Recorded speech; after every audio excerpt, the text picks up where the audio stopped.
So today we have with us Ankit Kansal, founder and MD of 360 Group, a real estate company diversified into real estate development, stress asset management, project revival consultancy, real estate consultancy, AIF, real estate franchisee management, and home loan services. The company started in 2014, and in almost 8 years, it has sold properties worth 30,500 crores and has offices in almost 42 cities. So, hi Ankit, welcome to the show. It is an absolute pleasure to have you. Thank you, Deepika. Thanks for inviting me over here. And I'll be happy to use your platform to push information across to everybody from here. Yes, yeah, same with us as well. We'll be happy. We are happy, in fact, to have you. Like the achievements and the your journey has been quite fascinating. So, Ankit, like let's start from the beginning. So, you are an engineering dropout, and as previously Yeah. told in some of your articles, studies has not been a priority.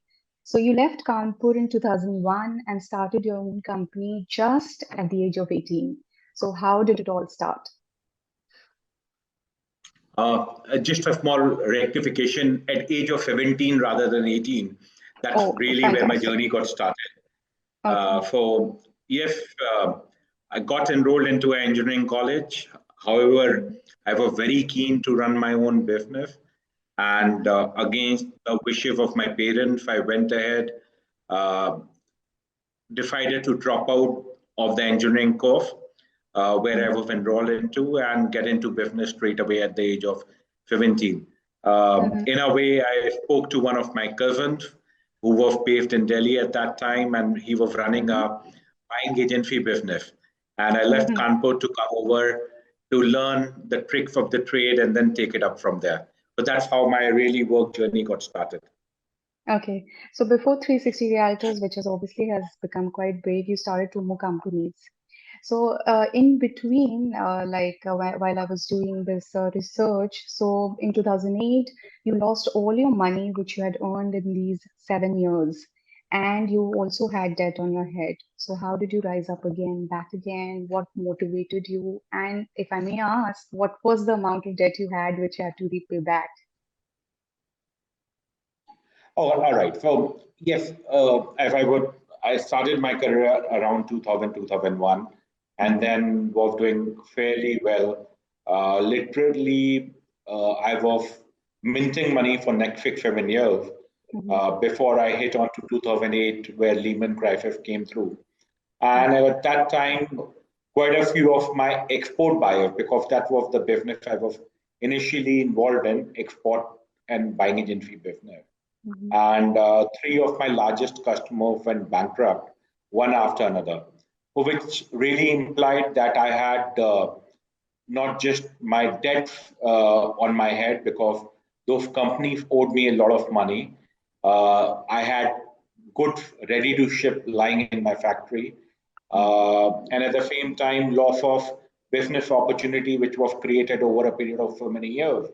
Mm-hmm. And when this all came crashing down on me, I had approximately debt of 32 odd crores Oh. at that time, which I had to pay that off to banks and friends Mm-hmm. and family. And Mm-hmm. that was the tune of debt, which was way too big in those years in 2007 or 8, 8 and 9. Mm-hmm. And then, of course, there was no choice to give up. So the only choice I had is to fight it out, bring it back. And of course, I think uh, if you know that there's no other choice, then you definitely fight the circumstances. And I was able to do it the same at that time. And in a year's time, I was able to come out of the situation, got some help from family primarily to get rid of the initial debts which got accumulated and Mm-hmm. put my brain behind business once again. Mm-hmm. And being honest, in next 4 years, I was able to bring things back to not just where it left in 2009 or even better. By 2013, 14, I was doing much better than where I left it in 2009. So that's the whole bit. of Oh, it. fantastic, fantastic. To rise up again and repay 32 crores is like it takes huge amount of guts and only probably few people can do it. So going forward in 2014, you started 360 Realtors. So what was the gap in the market which you noticed and that gave birth to your company, which obviously has become quite big now? So I personally feel the main reason why we entered into, made an investment into a brokerage house called Onyx Realtors, which used Mhm. to operate out of Noida. Okay. And we make kind of a small investment to see how the business goes and everything. However, we were not very happy the way Onyx was running, and we took a decision of shutting that down. But then we were able to analyze the gap in the market very well, that there were no big organized player nationally, organized national players in the distribution domain. And that's Mhm. what really gave us the reason why we went all behind it. And fortunately, we were able to get that gap correctly. A process driven organization which was there at a national level, and it became a synonymous brand now for everybody. While people were moving from Delhi to Bangalore to Bombay, they didn't need to find a local broker to help them. And that's where 360 really came in. They knew a company they can go up to and Mhm. get their real estate requirement sorted out. And Mhm. that gap was covered up, and that's the reason why the business grew very, very quickly for us in the real estate domain, distribution domain. Okay. So obviously, like along with 360, you added few more products. You founded an AIF, Alternate Investment Fund, to provide last mile funding and bulk buying services to distressed real estate projects. So please tell us a little more about this. Yeah, so while our distribution business kept on going well, and I think we had really 100% year-on-year growth until 17-18. Mm, We grew very rapidly. Every year we were doubling our turnover. And then, of course, business started becoming stable and easy and simple. And that's where I started looking again for a new challenge. And mm, then the challenge we could find in the market was a lot of developers were not able to finish the project. They were delayed because of the cash flow issue or mismanagement or fails. mhm, And that's where we came out with a thought process. Let's look at taking over those projects and revamping them. And that's where we got one of our organization 360 Accelerate into place. mm, One space which was still clearly had a vacant area was there were no fund which were ready to invest into last mile funding. And mm, that's the reason we went ahead with taking over, creating an AIF, which okay, was funding projects on the last mile funding basis and okay, finishing those projects off. So it was a mm, joint venture between us and Driving Straits Capital. Driving Straits had a very, very wide experience because they were running a fund under the name of Redford Capital, mm, and they have invested in excess of 10,000 crores across India. So mm. we got the expertise from them. We partnered with them, and definitely have been doing quite well for us now. Okay, great, great. I mean, this is something quite new, and brokerage houses doing and venturing into other spaces is quite like interesting. Going forward, also you started a franchisee model called 360 Edge, for which you brought in Mr. Sahil Kapoor, who is ex-Remax. And so, what made you venture into this space? And you started in 2019 this venture, so this was a typical That's time. correct. Yeah. So, Yeah. like, what So was I think the it one of the biggest reason for us to get into franchisee was probably COVID. I would really say COVID is what really got our franchisee business up and running.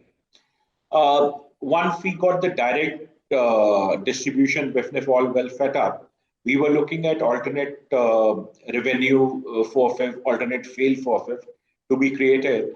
And franchisee for me came out as the very good, reasonable choice. When I met Sahil, he explained me the way we could go. And then Sahil came on board probably a month as soon as the COVID lockdown happened. Hmm. And also the advantage we had was a lot of people from other industry were moving out. So the entire F&B industry, luxury sales had gone to zero.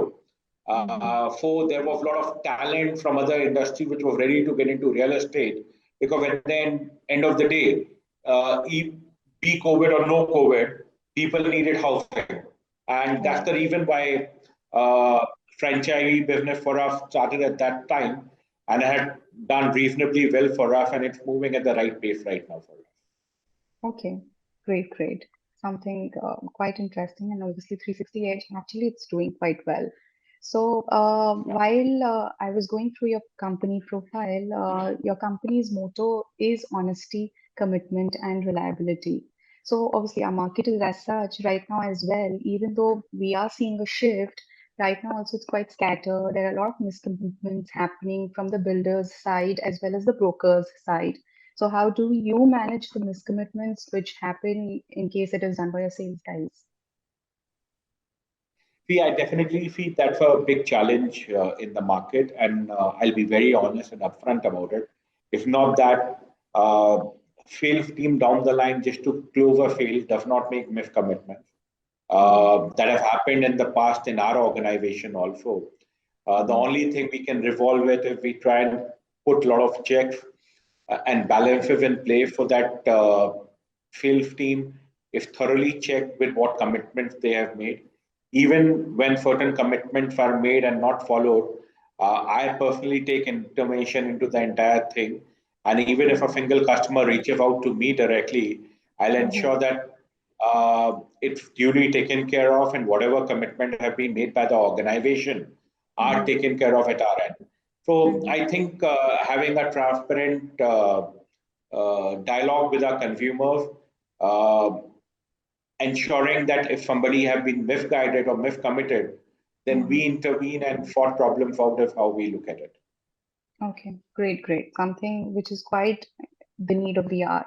Another thing which I feel is like, for example, as a end user, after sale services are not there in many companies who are selling properties. Like, for example, एक बार बेच दिया, it's like काम खत्म.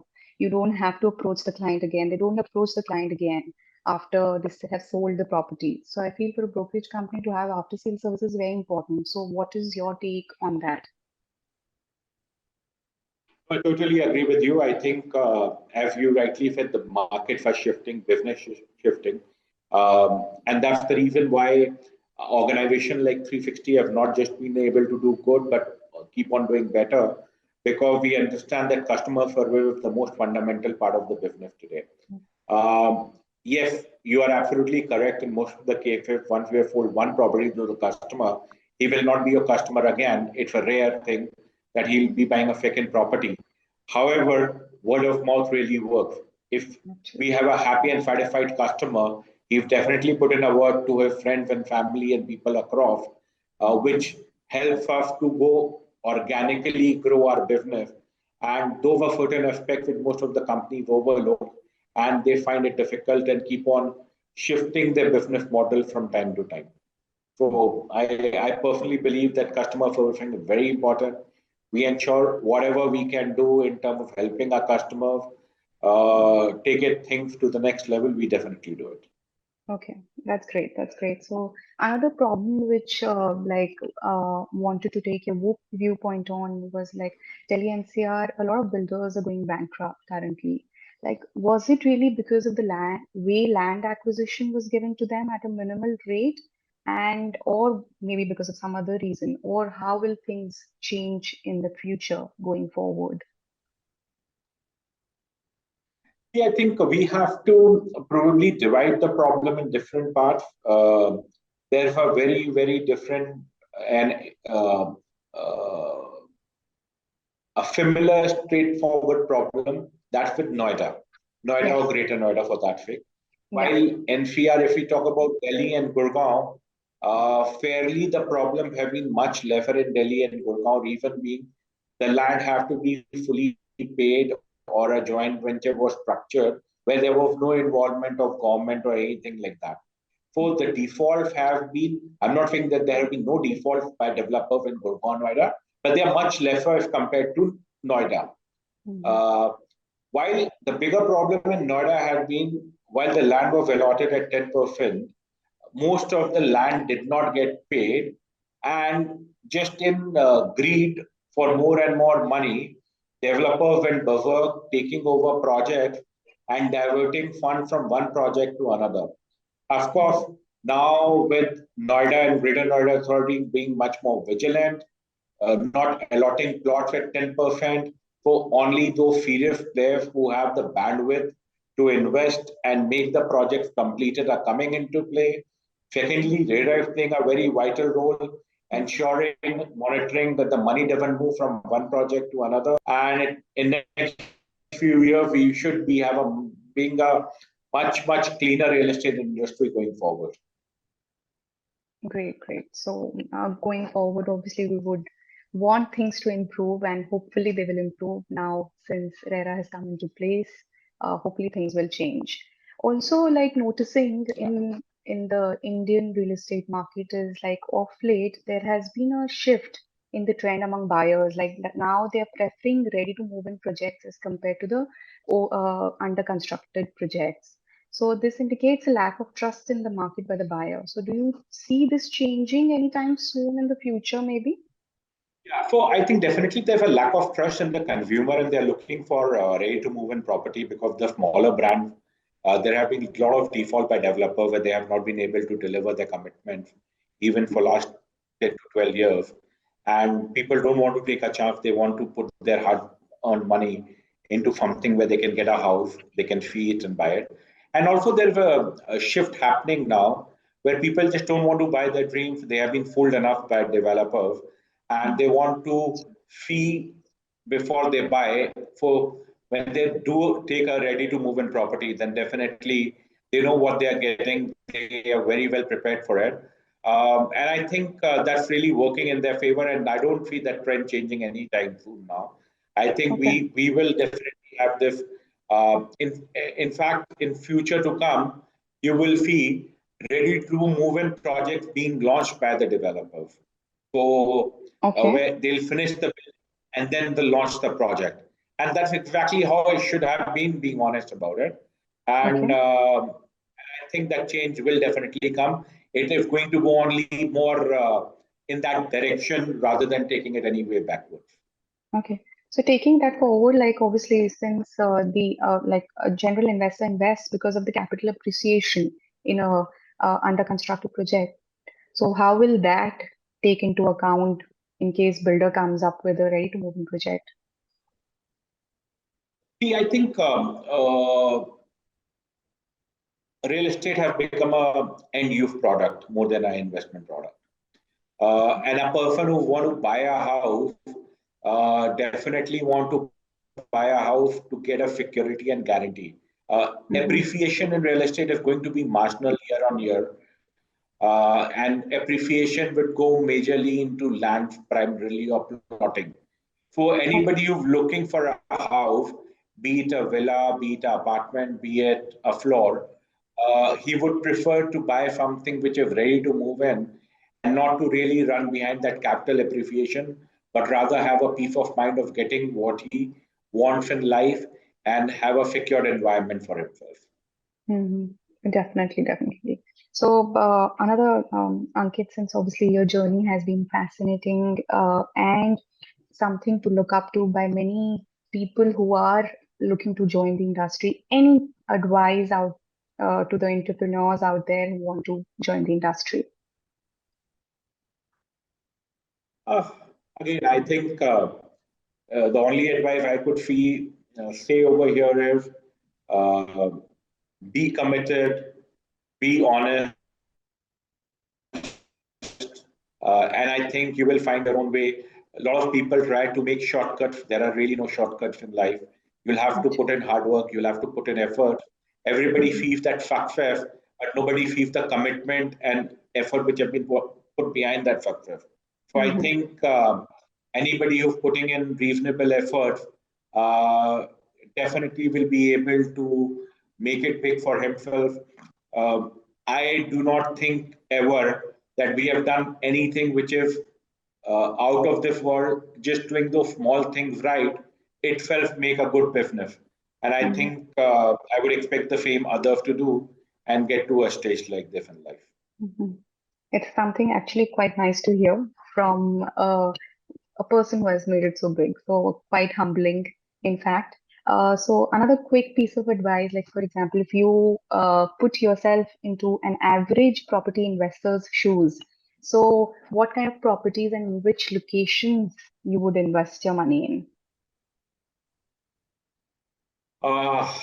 Very interesting question, and I think COVID have made something very, very remarkably different. If you are an investor, you should invest in land. And when I mean land, plotted development.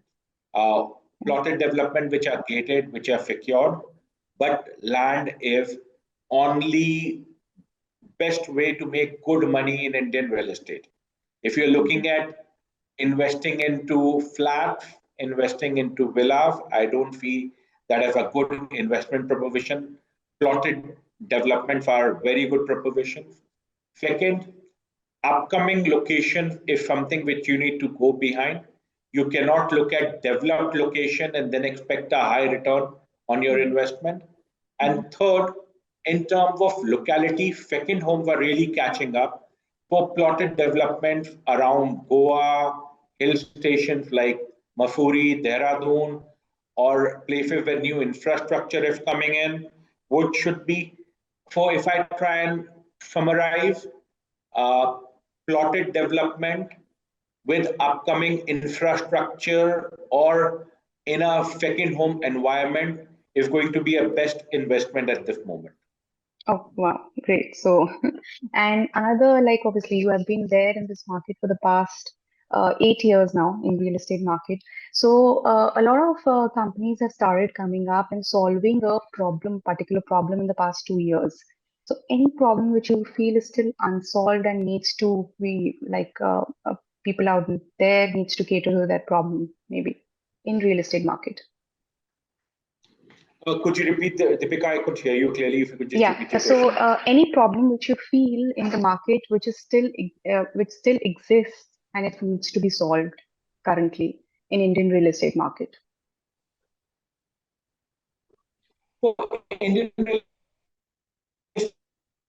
estate, I think one of the only problems I feel is in the distribution market, there is still no entry barrier into distribution business.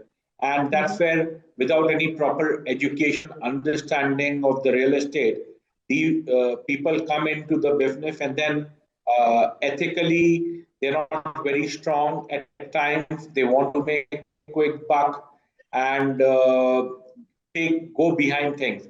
And that's where the problems are. So if those entry barriers could be created, those challenges could be created by RERA, where people who come into business are trained on this person are there in the business. I think that can only make things better, and this is one challenge which I think needs to be taken care of near time. Absolutely, quite rightly highlighted, Ankit. I mean, we also like, obviously, there are no barriers to entry into this business. So for many people, it's an attractive, lucrative source, as well as to make money and make a career in. But then standards have to be set for that, I also feel that. So Ankit, True. Thank you so much for the valuable insights. I know currently, obviously, you have so much work on your plate, but still you took out time and had this session. So thank you so much, Ankit, for the lovely inputs which you have given about the market, about 360, and we are looking forward to you and 360 grow much bigger. It's still big, but maybe much, much bigger. Thanks, Deepika. Really appreciate it. Yeah, thank you. Thank you so much, Ankit. Thank you. Thanks for inviting me over. Thank you. Bye-bye.